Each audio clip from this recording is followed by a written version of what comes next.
Todo dia tem júri? Todo dia tem júri em quase toda e qualquer comarca do Brasil. Tem júri.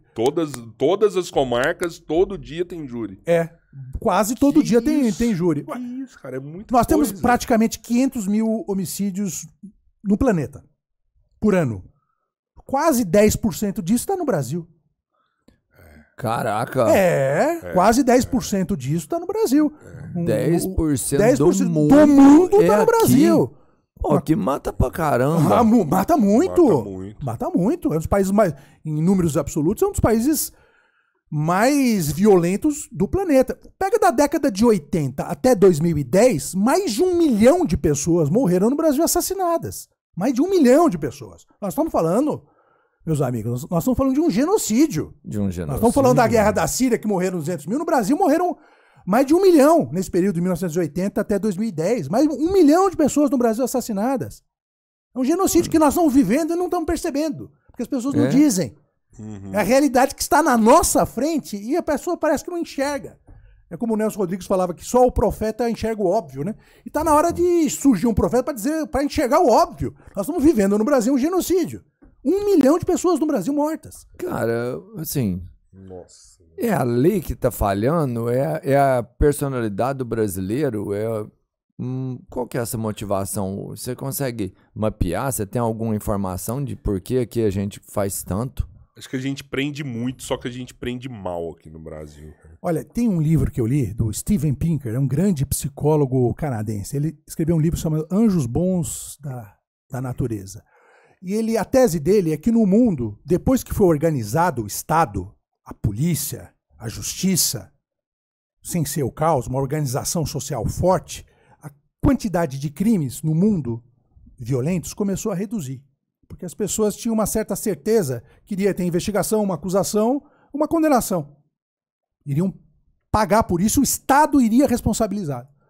Então, a tese dele é que da Idade Média para cá, de uns 500 anos para cá, quando o Estado começou a se fortalecer, fortificar, ter justiça, ter polícia, ter acusação, julgamento e condenação quando for o caso, começou a reduzir a quantidade de mortes violentas no planeta inteiro. Isso ele comprova por diversos estudos, da Idade Média até hoje, 2015, 2016, quando ele termina os dados. O que nós temos no Brasil? Por que se mata muito, principalmente em lugares mais pobres?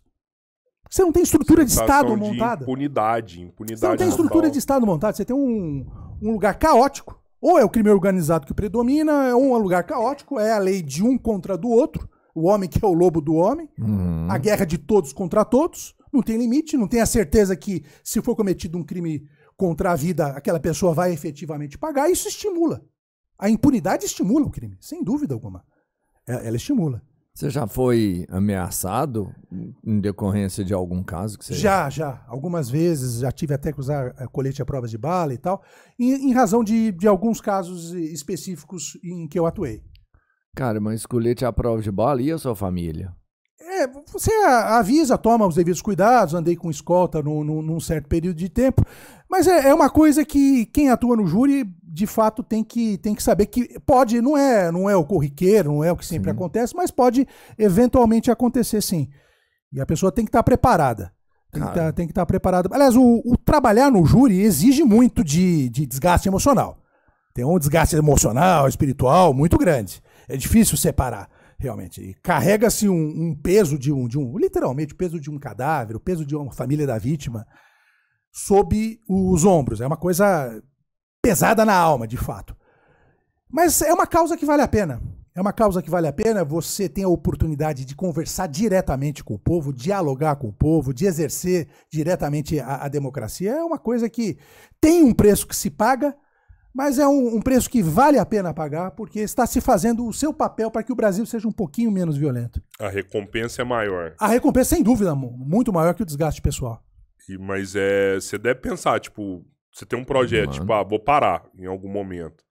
Porque eu acredito que eu não conseguiria, assim, mentalmente falando, assim, sabe? Enquanto eu tiver saúde, enquanto eu tiver disposição, enquanto eu não perder o ideal, eu vou continuar lutando, eu vou continuar atuando no júri, vou continuar escrevendo no júri, porque eu acredito piamente que é a melhor forma de organização de justiça que o homem já inventou. Eu vou continuar atuando, Principalmente quando eu sou um brasileiro, eu sou um cidadão brasileiro que vivo nos países mais violentos do planeta. Eu tenho que fazer a minha parte, ao invés de amaldiçoar a escuridão, mais vale acender realmente uma vela. Eu acendo a minha vela, eu faço o meu papel. Um advogado criminal me falou que hoje no Brasil a gente tem mais de 600 leis criminais, só que 90% da população carcerária está presa apenas com 9 dessas leis. São crimes mais repetitivos, como tráfico de drogas, roubo, furto, latrocínio, muitos homicídios também. São alguns crimes. Até porque vários outros nem dão a cadeia, a pena é mais branda. Mas assusta um pouco, não? Tipo assim, ter tanta lei e todo mundo tá preso só com 9 delas. Que são as penas mais altas. Mas eu penso que o mais importante que tem um direito penal. É da contravenção, né?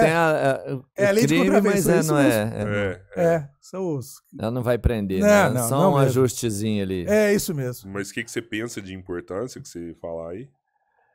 Não, eu falo que a prioridade, mais do que a importância de robustecer o direito penal, de criar novas leis penais, é aplicar as já existentes. Sim. Principalmente no caso de crime contra a vida. A prioridade número 1 de polícia, de Ministério Público, de Judiciário, é dar conta desses quase 50 mil homicídios anuais que são praticados no Brasil. Dar conta de investigar, apurar, processar se for o caso, condenar ou absolver, mas dar conta. Porque é frustrante. Quantos inquéritos, quantas investigações criminais que eu arquivei por falta de prova de autoria? Tinha um morto lá, certo? Morreu, levou vários disparos de arma de fogo, foi esfaqueado, foi esquartejado, mas eu era obrigado, desconfortavelmente, de maneira frustrante, a arquivar por falta de prova de autoria. E quando não tem o corpo? Quando não tem o corpo, esse é um caso interessante. Não necessariamente para ter um processo e uma condenação por homicídio precisa ter um corpo, porque se o assassino destruir o corpo, ocultar o corpo e o corpo nunca for encontrado, mesmo assim é possível acusá-lo de homicídio consumado e ocultação de cadáver, que também é um crime, contanto que haja outras provas que demonstrem que ele matou e que depois ocultou o cadáver. Geralmente a prova testemunhal ou a eventual confissão dele, filmagem, uma ou outra perícia. Todas as outras provas podem trazer a demonstração de que houve sim um homicídio e um homicídio consumado, apesar de não ter sido encontrado o cadáver. Óbvio, precisa mais cautela. Sim. Mas pode sim suprir a falta do exame cadavérico por outras provas.